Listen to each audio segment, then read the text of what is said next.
I'm Guy Kawasaki, and this is Remarkable People. We're on a mission to make you remarkable. And helping me in this episode is Tara VanDerveer. Tara recently retired as the head coach of the Stanford University women's basketball team. She led that team for 38 years. She took over at Stanford in 1985 and quickly built the program into a national powerhouse. She led Stanford to 3 NCAA Women's Division I basketball championships in 1990, 1992, and 2021. She is a 10-time Pac-12 Coach of the Year and has won over 1,200 games in her career, the most of any coach in college basketball history, men's or women's. Tara also served as the head coach of the 1996 U.S. Olympic women's basketball team. That team won a gold medal. I'm Guy Kawasaki. This is Remarkable People. And now, here is the remarkable, most winning Tara VanDerveer. What happens the day after you retire? Let's see. My email and phone blew up. Letters, I got some amazing, just beautiful letters from people, probably, honestly, over 1,000 of them. And I'm still working on catching up, writing people back, emailing, texting, and then a lot of different opportunities to do things, whether it's books, movies, podcasts, speaking, and at first, it felt honestly pretty overwhelming, but I'm going to be working part-time in the athletic department as an advisor to our athletic director and a coach's coach. And so I think I'll just get into that groove. And basically during the summer, I'm going to be working remotely, but I'm excited about a new role. I don't want to cause PTSD, but can you go through the basic seasons of a D1 college coach? The season ends and you take off, or does recruiting start immediately and it's never, ever you're off? It's the latter. You are never, ever off. I would say, as an example, our calendar year was, we would come back to Stanford. We would start with our team September 15th. So basically the coaches would meet in person around September 1st and just get everything ready for our players to come back because they'd been in summer school. And then we would start working out the 15th. We would do a team bonding exercise usually. We started school maybe a week later, and you're working out, you're doing some kind of workout with your team, plus recruiting and all kinds of things, just starting up the school year, meetings. And then you have your whole season, and you're also doing recruiting during your season. And then as soon as your last game ends, you're again doing recruiting, going to high school tournaments, and basically all spring. And then so yesterday was our first day of basketball camp. We have basketball camp in the summer, recruiting in the summer. And even there are 2 dead weeks where you're not allowed to recruit. One is in May and one is in August. So those are your 2 vacation times, really. But it's become really 24/7, 50 weeks of the year.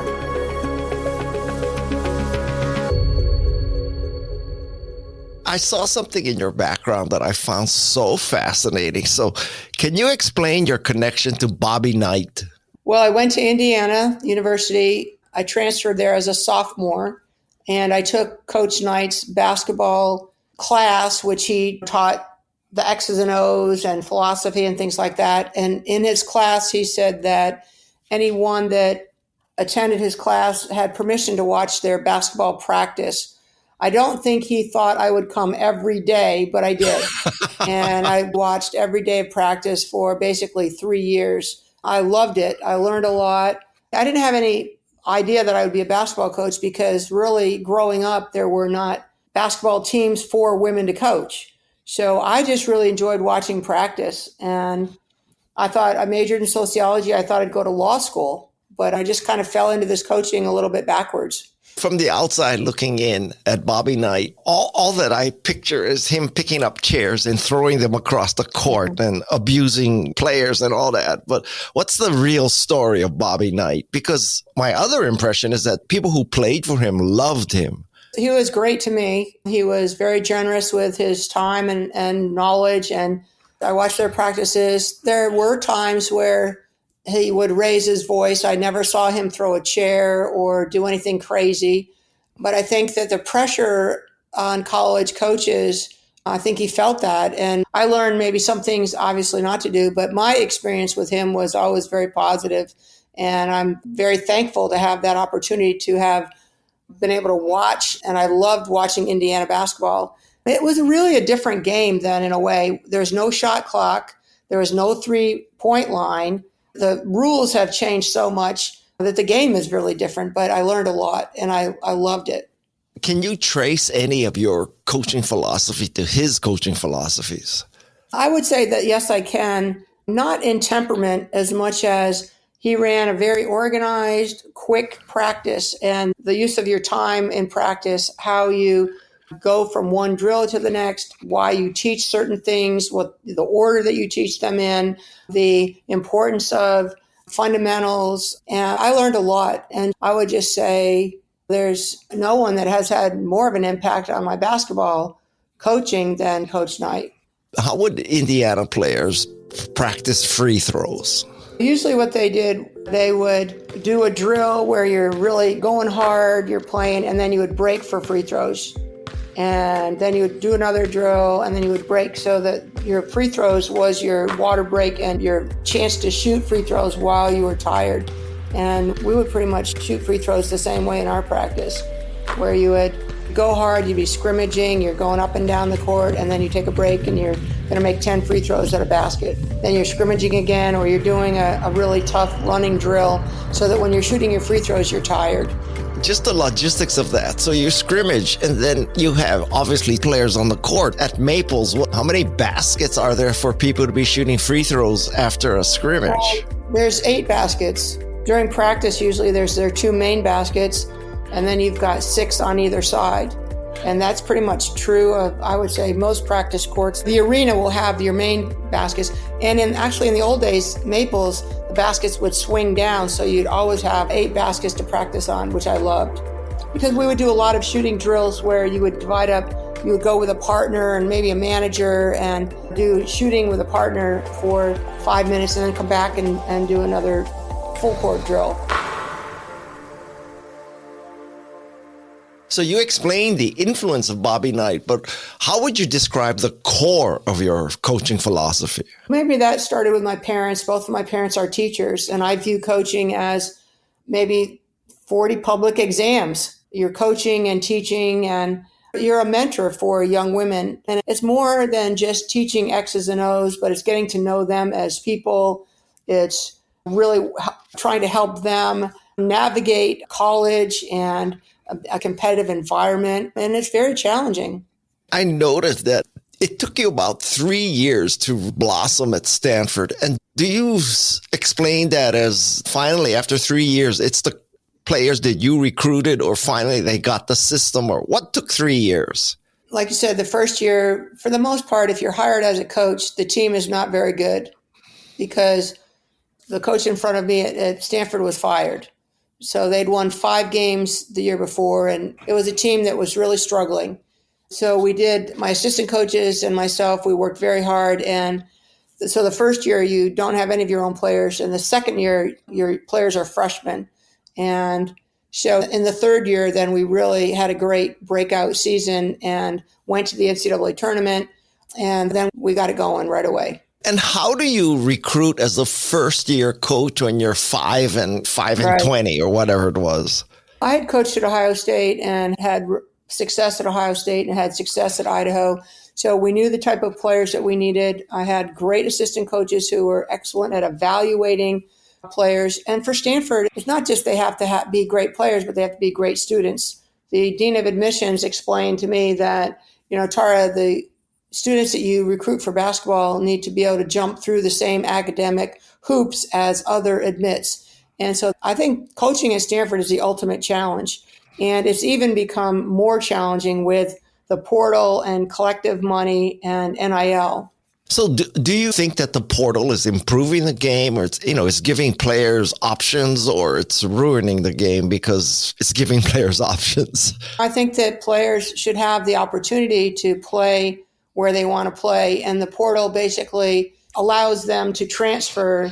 And I think that transferring, I would hope it would be after the season, but sometimes what's happening is if someone has a bad day, they just get mad and then they're like, I'm out of here, which I think in some ways is hurting both teams and players when they're not developing the resilience and the competitiveness that would help them later on. But I think that, I transferred as a freshman. I realized I was not in a place I wanted, and I transferred and got to play right away. The challenge now is not just the portal, but the combination of collective money, which is boosters at a certain school will then call players and poach top players off of really good teams with very high incentive money to go to different places. And that's all legal and okay now. It is right now, yes. But wouldn't a school like Stanford, with your history and its infinitely wealthy alumni, wouldn't you benefit from the portal and that collective thing? I would not say that Stanford has benefited from the portal. First of all, the portal has, again, I think the NIL is a great thing for college students. The combination of the collective and the portal is not beneficial to Stanford. There are players that are great players at Stanford that are being recruited and poached by other schools at the direction of their coach, which to me it's quote legal, but it's not really legal because the coaches are not supposed to be involved, but they are. And I think it's something that the teams are becoming stacked, which that's interesting too. But the money is just, I don't know, I think it's unsustainable. And we do have very wealthy alums at Stanford that give money to libraries and laboratories and like the Dorr School of Sustainability, and just handing over $1 million or $2 million to a basketball player doesn't seem rational, but that's what's happening. Okay.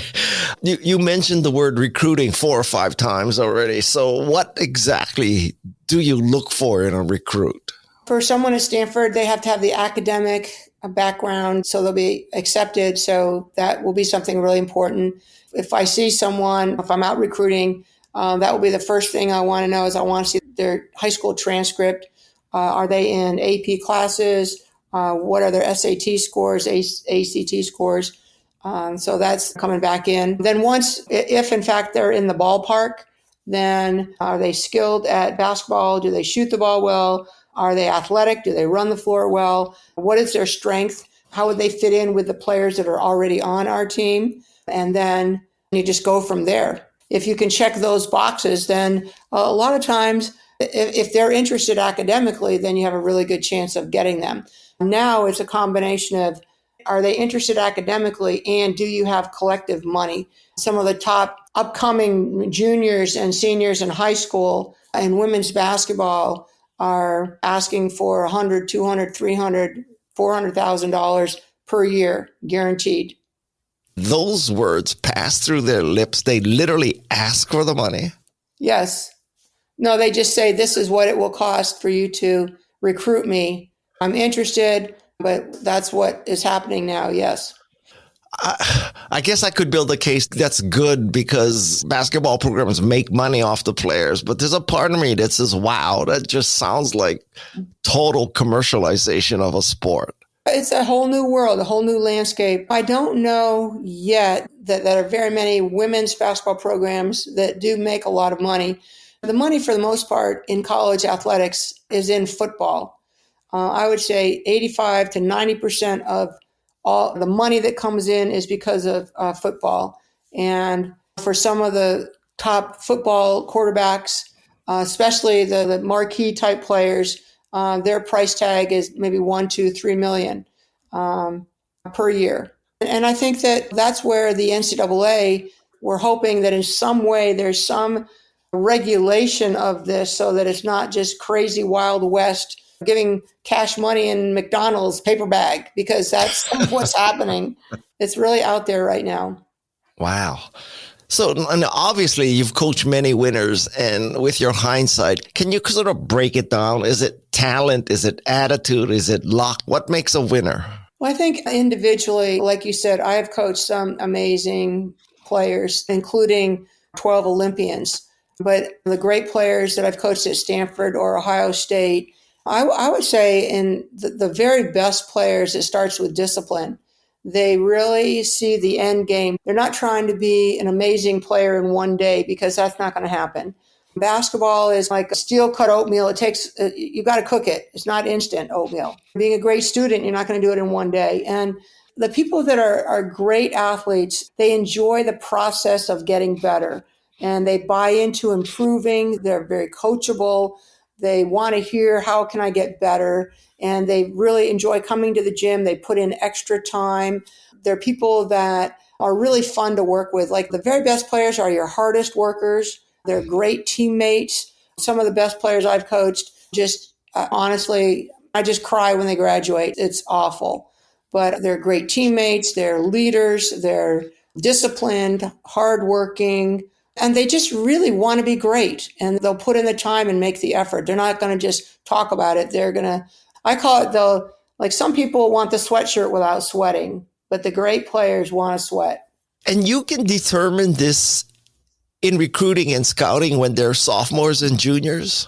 No, you hope to. You talk to their coaches, their high school coaches. But what's amazing is whether it's sometimes they're high school coaches or sometimes like their parents, they're like, my daughter's the hardest worker ever. That's a red light for me.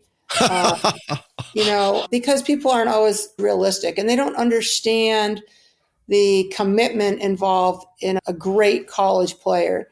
College athletics, for whether you're a football, men's or women's basketball, if you're a great basketball player, like when I said we started September 15th, you're in the gym, you're committed at least 5 hours a day. Everyone is. You're coming to practice, you're going to the training room, you're going to watch film. You're allowed, quote, 20 hours a week, but that's just the time you're on the court. So you're on the court for 20 hours, and honestly, another 10 hours a week, you're getting treatment, you're maybe in the weight room, you're in the gym extra, getting shots up, working on your skill to get better. And there's some huge motivation for some of these pro basketball players, and now for women too. They're very motivated. And at Stanford, they're also carrying an academic load? They are. And some of our players have graduated early. We had a set of twins, Lexi and Lacey Hull, who are fabulous, fabulous basketball players and equally fabulous students, competing with each other in engineering, which they got their master's degree in 4 years. It was during COVID also. And like 3.89, 3.99, it was just incredible grade points. I had a professor say to us coaches, I've learned more from Lacey than she's learned from me. They're amazing athletes and students. And we've had a number of those. That's the extreme. They're just fabulous, but others are equally good. And where are they now? Lexi is playing professionally in Indiana. She's in the WNBA. And Lacey is in corporate America, living in Austin, Texas. Can we switch gears now to Olympic basketball? Because you've been a coach, you've already coached players who played in the Olympics. So how does that differ? I mean, how does that even work? For me, it worked differently than anyone else. In 1992, the USA men's team was the dream team and won a gold medal easily. The women's team did not win a gold medal, got a bronze medal.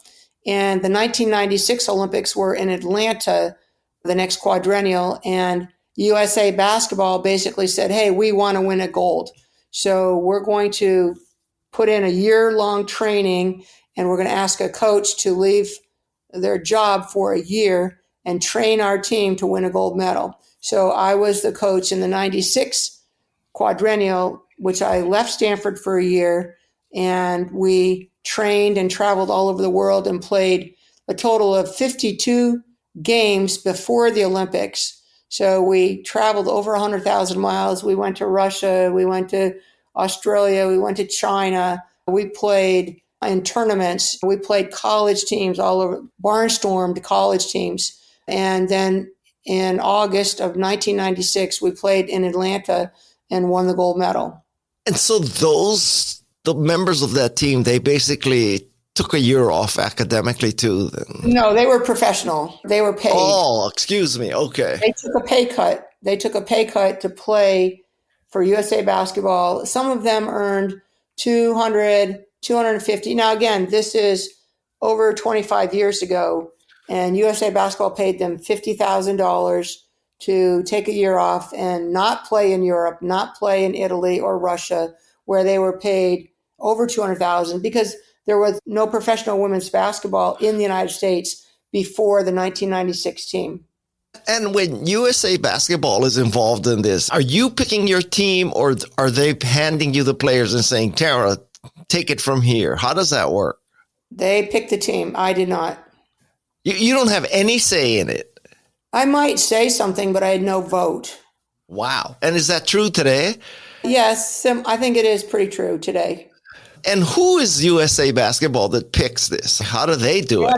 They have a committee. So this year's committee is someone like Dawn Staley, who was a former coach, Bethany Donovan, who's a Stanford basketball player, but she worked for the WNBA. The head of it used to be Carol Callan, who I worked with. They have a USA Basketball representative. Simone Augustus is a former USA Basketball Olympian. And I think there's a couple other people, and I can't remember right off the top of my head who's on the committee. Okay, so now I'm an outsider and I just don't understand. So I read all this controversy. Caitlin Clark is not on the Olympic team. She should be, she shouldn't be. Like, how does that work? The Olympic team is not necessarily picked the Olympic year. The team trains together and works and plays games 4 years leading up. So it is an interesting positive dilemma, I think, with the Caitlin Clark controversy, because she has, through her college record-setting great career that she had at Iowa, she is really, for a lot of people, the face of women's basketball. And so it's hard to understand how come she's not on this team. The problem is other people have put in a lot of time and they're really good professional players and people don't know about them. I think that there is an argument that she should be on the team. She is good enough, but it's what I call musical chairs. There are probably 50 players that are good enough to play on the Olympic team, but only 12 chairs. And she's one of the people that is good enough. The controversy, I think, much more than Caitlin Clark was when Nneka Ogwumike was left off. And so Nneka Ogwumike played for 4 years, was hurt in the spring before the Olympics, and she was left off, but she was healthy by the Olympics. And so to me, that was much more of a controversy. But people don't know the name Nneka Ogwumike, the household name that Caitlin Clark is. I think that there is merit to the argument that Caitlin Clark would bring great attention to the women's basketball team and the Olympics. So that would be a reason to include her on that team. And for the marketing and promotion of women's basketball, for one person, when, who's your 12th player on the team, maybe why not have Caitlin Clark, who would bring such a great notoriety? I think the first question at the press conference when the USA team goes to Paris will be, why isn't Caitlin Clark on the team? So she will generate a lot of enthusiasm, but she won't be there right now. And what do you think USA Basketball is going to say when they're asked that question?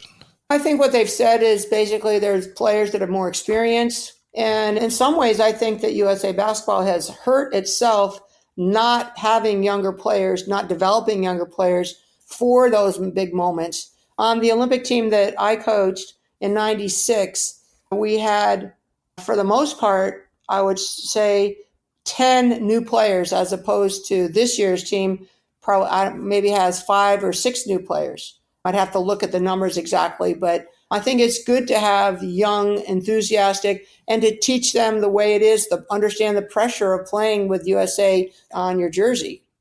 And what motivates someone like you who's so successful at Stanford to take a year off to do this? Is it just patriotic duty?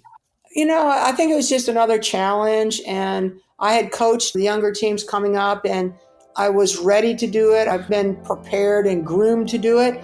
And then it was different. It was hard to leave Stanford for a year. I think our program suffered at Stanford. Not the year I was gone. My assistant coach did a fabulous job.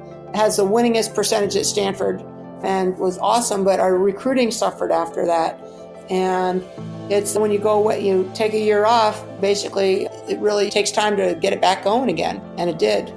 When you walk into the athletic director's office and say, I want to take a year off to coach Olympic basketball, does the AD say, oh, hallelujah, Tara, it's such a great opportunity? Absolutely. There was probably mixed. They worked with USA Basketball and it worked out, but I had to resign, basically. I've, quote, retired twice.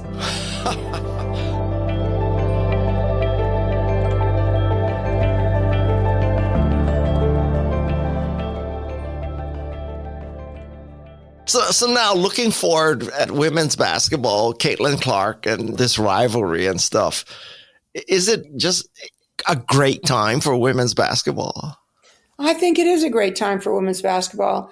But then I've thought it's always been a great time for women's basketball. Since the Olympics in 1996 and 1997, two basically pro leagues were established, the ABL, which since has folded, but the WNBA. And in the Bay Area, now we're going to have a pro team in San Francisco that Joe Lacob is the owner of the Warriors and the Valkyries. It's very exciting. I think it's a great time for women's basketball. The television ratings are way up. For the first time ever in history, the women's television rating was higher than the men's television rating for the NCAA basketball tournament. And I think that's a lot to do with Caitlin Clark, and they call it Clarkonomics. She has impacted television ratings, selling of gear, the sellout crowds, but then exposing more people to women's basketball. I think it's a really, really good thing. Did you try to recruit her? I saw her play. She was a great high school player, but again, I think she was pretty much set on staying in the East Coast or Midwest. And this may be an insensitive question and you can punt on it, but do you think if she were Black, it would be the same phenomena? I would hope so. There are some great young players. Juju Watkins is a superstar coming up and might break Caitlin Clark's record. I would like to think that we live in a world that appreciates excellence, no matter their gender or color. I'm realistic. The fact that she is white and she's from Iowa, I think she did generate a lot of enthusiasm for women's basketball. But I think there are other players out there who are getting known and followed in a similar way that Caitlin is.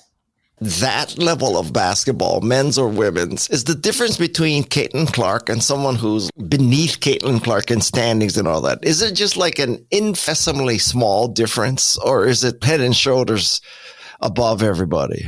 She's a superstar college player in the same way that Kelsey Plum, who graduated from Washington, and that's the record that Caitlin broke, Caitlin Clark.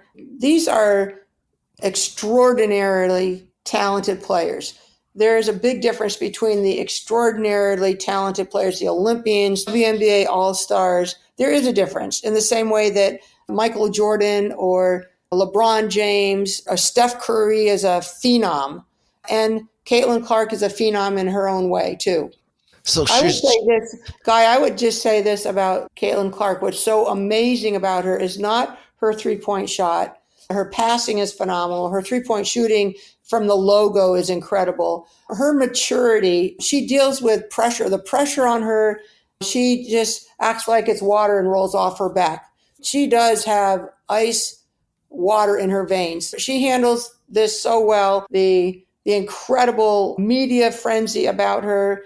And I've met her. I had dinner with her and her parents at an event. It's not to say a 22-year-old doesn't have their moments. She does. But she is an absolute phenom. And I very much respect and admire what she's doing. Okay. Now, maybe my last question is, suppose that you are a freshman or a sophomore, maybe even middle school girl listening to this, and I want to be the next Caitlin Clark. What can I learn from Tara? So what's your message to that girl? I think for a young girl or a young boy, there are a lot of boys wearing the Caitlin Clark jerseys too. It's be passionate. You're not going to be great at something that you don't really love. I'm a big Katie Ledecky fan. She loves to train. You have to love what you're doing.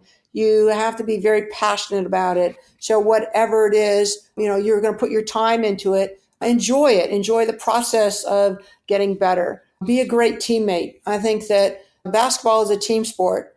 And I think the things you learn as a teammate will help you be a better member of your family, be a better student in school. But being a great teammate, being disciplined, being hardworking, having goals, and really working hard to achieve those goals. But enjoying the process, enjoy the journey. Don't just think, I want to be this great player and it's going to happen overnight, because it's not.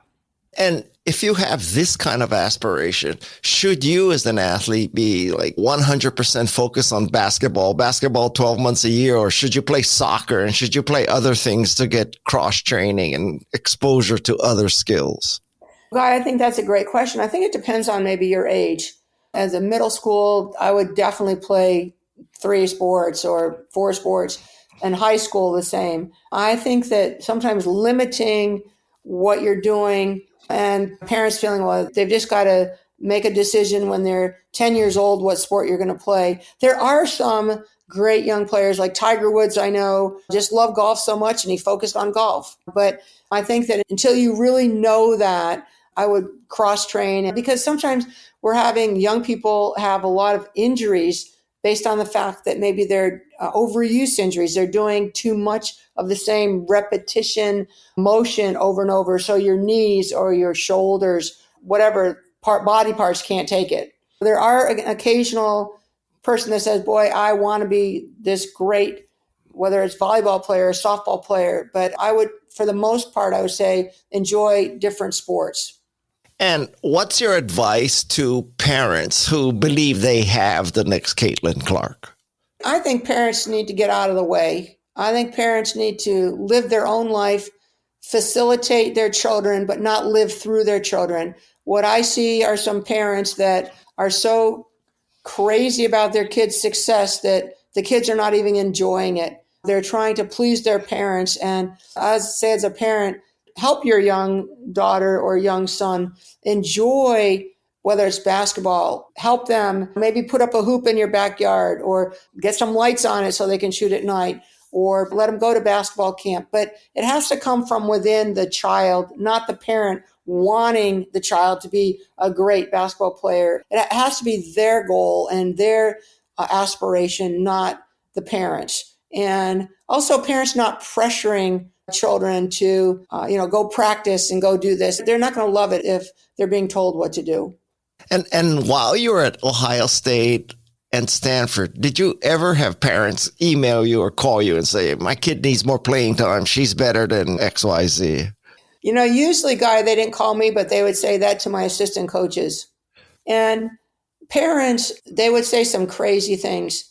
But we pretty much established a rule with the players on our team and said, look, if your parent calls me, I'm going to tell you that your parent called me, and I'm happy to meet with you and your parent, but I will not meet with just you or just your parent if it's to do with something with your parent. But I will tell you this, one time I did have a parent leave a message. This goes back because of, your answering machines, right? I had a parent leave a message that was thinking that he knew more about what his child should do. And then the next message on my answering machine was the student. And she said, Tara, I'd like to meet with you. And she said to me, I play for you. Please ignore what my parent says and tell me what I need to work on so that I can play more. And I respect your decision. It was a mature child. And I think a parent that did apologize, but was just caught up in the fact that they were at a game and someone else came in and helped us win the game and they didn't. But parents are not realistic. And sometimes that is challenging. So any last thoughts? What's the future hold for you? You're a young 70. I'm an old 70. So what's next? I did retire from coaching, but I call it rewired, not retired. I'm working in the athletic department at Stanford as an advisor to our athletic director. And I think that the years that I've had at Stanford and with coaching. I'm available to other coaches as a coach's coach, and I probably talked to 12 or 15 coaches. They'll call me, they'll text me, have a question, and I just try to listen and try to help them. And then I'm spending more time just with my mom, as you said, and I water ski when my boat's in the shop today and I'm mad about it. But I water ski. I went sailing yesterday. I'm reading a lot of good books, and I'm really, really taking time to invest in my family and friends more so than maybe I would when I was coaching, but really living a great life. Okay. Okay. I promise you, this is the last question. Okay. I promise you. So now put your modesty aside and take it as a given that you are a remarkable person. Now, just answer this question. So with your hindsight and with your analysis, what do you think enabled you to be remarkable? You say I'm remarkable. I don't get up and look in the mirror and say, wow, I'm remarkable. I think that I really try to enjoy each day, and I really enjoy people. So I like to meet people. I like to talk to them. I like to understand kind of what makes them tick. And as a coach, I think I took piano lessons and I thought I could teach myself, and that didn't work. So I got a great teacher, and I was making CDs, and people were like, wow, you're making these great CDs. I said, I have a great teacher. So as a coach, I want to help players get to a place they can't get to by themselves. And I enjoy that process of improving. I love to see our teams improve. I don't enjoy winning as much as I hate losing. Losing is extremely painful to me. And so I just want to get back at it and do better the next time. I think I'm determined. I'm confident in my own ability. But I think more than anything, as far as coaching, I enjoy being in the gym with the players. I have a great staff. I love to sit and laugh with them. We have a lot of fun. And I just feel very fortunate. I have to pinch myself. I'm like, this is my life. And I look up and I see, wow, we won all those championships. Wow, how'd we do that? And I just have fun with it. I really try to just really enjoy. And I'm very fortunate. I just have a lot of friends that help me. I hope you learned a few things about how Tara VanDerveer achieved such a remarkable record. Remember, she is the most winning coach in college basketball history. I'm Guy Kawasaki. This is Remarkable People. My thanks to Kelly Battles. Without Kelly Battles, this interview would not have happened. And then there's the Remarkable People team. They are Jeff C. and Shannon Hernandez. They are the forwards on our team. And then there is Madison Neismer. She's the point guard. And the shooting guard is Tessa Neismer. Now, who's the center? Maybe I'm the center. Don't forget the other players. They are Luis Magana, Fallon Yates, and Alexis Nishimura. We are the Remarkable People team. We may not have won an NCAA championship or Olympic medal, but we are trying our best to help you be remarkable. Until next time, mahalo and aloha. This is Remarkable People.